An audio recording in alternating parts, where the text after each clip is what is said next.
Assalamualaikum warahmatullahi wabarakatuh. Pada video kali ini kami dari kelompok 12 kelas HKI 3D akan menyajikan serangkaian materi mengenai mata kuliah Sejarah Peradaban Islam dengan dosen pengampu Bapak Muhammad Mufti Al-Anam MHI. Namun sebelum itu izinkan kami dari kelompok 12 memperkenalkan diri. Ainun Latifah Nur Khairiyah dengan NIM 126102211010. Hesti Uliasari dengan NIM 126102212147. Iftikar Zaki Nasrullah dengan NIM 126102212149. Muhammad Samsul Arafat dengan NIM 126102212174. Peradilan Islam dari kata khodok yang secara etimologis yaitu menetapkan sesuatu atau menghukuminya. Khodok yaitu memutuskan perselisihan yang terjadi pada dua orang atau lebih dengan hukum Allah Subhanahu wa Ta'ala. Peradilan Islam atau khodok merupakan keputusan yang dilakukan oleh seorang hakim atau qadhi atau suatu perkara perseteruan dua belah pihak atau lebih.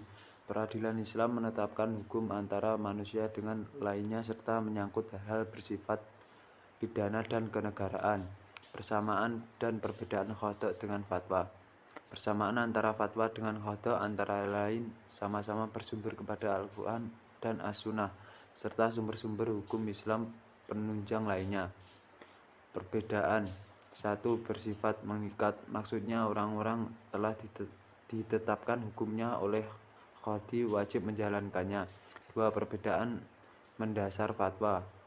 Qanun dan qadha adalah bahwa fatwa tidak memiliki kekuatan hukum sedangkan qanun dan qadha memiliki kekuatan hukum sehingga ada sanksi hukum yang didapat jika melanggarnya. Urgensi peradilan bagi kehidupan manusia. Saat ini peradilan di Indonesia dinilai kurang memuaskan karena banyak tindakan ketidakjujuran hingga korupsi. Hal ini dikarenakan pengaruh dari uang sehingga banyak masyarakat yang tidak mempercayainya lagi. Tentu saja menyebabkan keputusasaan dalam bentuk main hakim sendiri. Menyikapi hal tersebut perlu adanya pemberantasan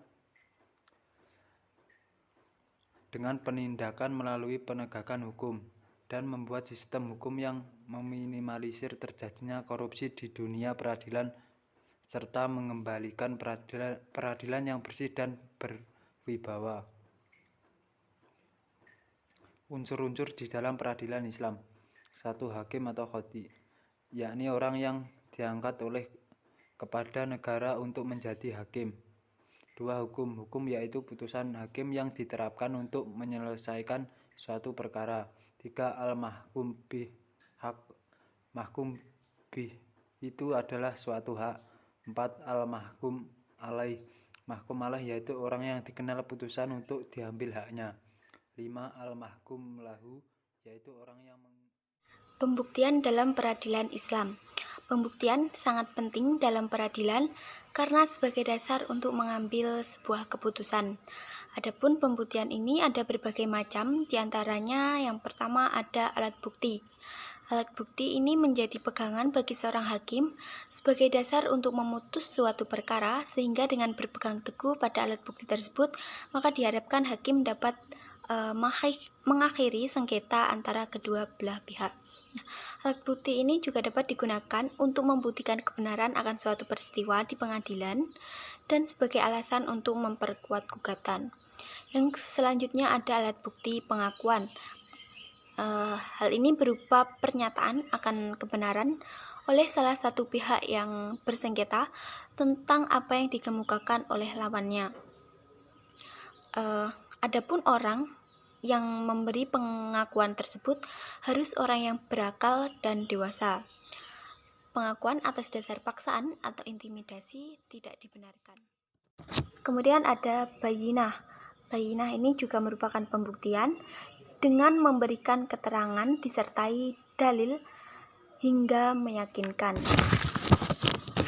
Al-Bayyinah juga merupakan segala sesuatu yang dapat mengungkapkan kebenaran untuk menjelaskan yang hak benar di depan majelis hakim, baik berupa keterangan, saksi, maupun indikator lain yang dapat dijadikan pedoman untuk mengembalikan hak kepada pemiliknya. Kemudian ada sumpah. Sumpah ini merupakan suatu pernyataan yang diucapkan pada saat memberi janji atau keterangan dengan mengingat sifat Maha Kuasa Tuhan dan percaya bahwa yang memberi keterangan atau janji tersebut tidak benar, maka akan dihukum oleh Tuhan. Sumpah ini akan dikenakan kepada penggugat jika ia tidak dapat memberikan bukti yang kuat di hadapan majelis hakim. Tetapi apabila penggugat telah memberikan bukti yang kuat, maka tidak sah bagi seorang hakim untuk meminta penggugat bersumpah di hadapannya. Adapun syarat-syarat bagi orang yang bersumpah, ini harus berakal, Islam, mengenai hal-hal yang baik, serta atas kemauan diri. Materi selanjutnya, syarat hakim dan saksi dalam peradilan Islam. Hakim merupakan salah satu unsur terpenting dalam lembaga peradilan agama. Ia memerankan peranan yang sangat penting dalam melaksanakan pemberlakuan hukum Islam dan merupakan orang yang paling bertanggung jawab sepenuhnya menjaga dan mempertahankan hukum Islam. Syarat-syarat menjadi hakim: 1. Warga negara Indonesia. 2. Beragama Islam. 3. Bertakwa kepada Tuhan Yang Maha Esa. 4. Setia kepada Pancasila dan Undang-Undang Dasar 1945. 5. Bukan bekas anggota organisasi terlarang Partai Komunis Indonesia. 6. Pegawai negeri. 7. Sarjana syariah atau sarjana hukum yang menguasai hukum Islam. 8. Berumur serendah-rendahnya 25 tahun. 9. Berwibawa, jujur, adil, dan berkelakuan tidak tercela. Syarat-syarat saksi dalam peradilan. Syarat formil antara lain: 1. Berumur 15 tahun ke atas. 2. Sehat akalnya. 3. Tidak ada hubungan keluarga saudara dan semenda dari salah satu pihak menurut keturunan yang lurus kecuali undang-undang menentukan lain. 4. Tidak dalam hubungan perkawinan dengan salah satu pihak meskipun sudah bercerai. 5. Tidak ada hubungan kerja dengan salah satu pihak dengan menerima upah kecuali undang-undang menentukan lain. 6. Menghadap di persidangan. 7. Mengangkat sumpah sesuai dengan agamanya. 8. Sekurang-kurangnya 2 orang untuk kesaksian suatu peristiwa atau dikuatkan dengan bukti lain. 9. Dipanggil masuk ke ruang sidang. Sekian materi yang memberikan dapat kami keterangan sampaikan. secara lisan. Terima kasih bagi yang Syarat sudah material. menonton. 1. Wassalamualaikum Menerangkan warahmatullahi apa yang ia wabarakatuh. lihat atau ia alami sendiri. 2. Diketahui sebab-sebab ia mengetahui peristiwanya, bukan merupakan pendapat ataupun kesimpulan sendiri. 3. Saling bersesuaian satu dengan yang lain. 4. Tidak bertentangan dengan akal sehat. Baik, pada bab sebelumnya sudah dijelaskan seputar syarat hakim dan juga saksi. Selanjutnya, dalam peradilan Islam ada istilah ifta. Ifta dapat diartikan usaha memberikan penjelasan tentang hukum syara oleh ahlinya kepada orang yang belum mengetahuinya. Selanjutnya, ada istilah tahkim yang berasal dari bahasa Arab dan artinya adalah menyerahkan putusan kepada seseorang dan menerima putusan tersebut. Menurut istilah, tahkim ialah 2 orang atau lebih mentahkimkan kepada seseorang untuk diselesaikan sengketanya dan diterapkan hukum syara atas sengketa mereka itu. Dalam dunia modern, tahkim dapat diartikan sebagai arbitrase. Dasar hukum tahkim terdapat dalam Quran Surat An-Nisa ayat 35. Institusi tahkim dalam perundang-undangan di Indonesia tertuang dalam lembaga arbitrase menurut Undang-Undang Nomor 30 Tahun 1999 tentang arbitrase dan alternatif penyelesaian sengketa. Dalam pasal 1 angka 8 disebutkan, lembaga arbitrase adalah badan yang dipilih oleh pihak yang bersengketa untuk memberikan putusan mengenai sengketa tertentu.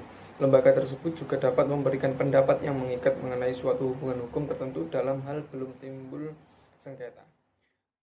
Selanjutnya ada lembaga hizbah, berasal dari bahasa Arab berakar kata hasaba yang mempunyai makna memperhitungkan, menaksir, mengkalkulasi, memikirkan opini, pandangan, dan juga yang lainnya. Hizbah adalah sebuah institusi keagamaan di bawah kendali pemerintahan yang mengawasi masyarakat agar menjalankan kewajibannya dengan baik.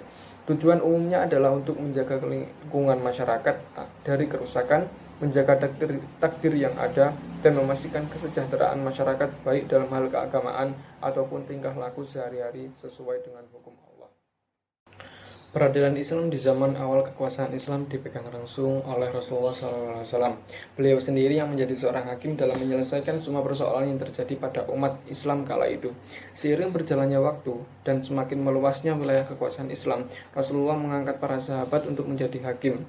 Di antaranya adalah Mu'adz bin Jabal radhiyallahu an yang ditunjuk menjalankan kekuasaan pemerintahan dan peradilan di Yaman, dan Attab bin Asid yang menjadi hakim di Mekah. Dalam menjalankan tugas sebagai hakim, Rasulullah memutuskan perkara berdasarkan wahyu yang diturunkan oleh Allah.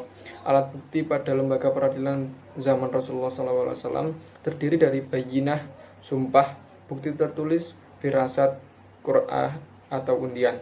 Pada umumnya, putusan yang ditetapkan oleh Rasulullah SAW itu diterima dengan sukarela dan tidak memerlukan upaya banding atau kasasi.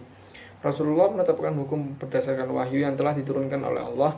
Jika belum ada wahyu, beliau berijtihad sebagaimana mestinya. Salah satu syarat penting yang ditetapkan oleh Rasulullah dalam penyelesaian sengketa ialah pelaporan yang berimbang dari kedua belah pihak. Sebuah keputusan hanya boleh diambil setelah masing-masing pihak menyampaikan argumentasi dan bukti-buktinya.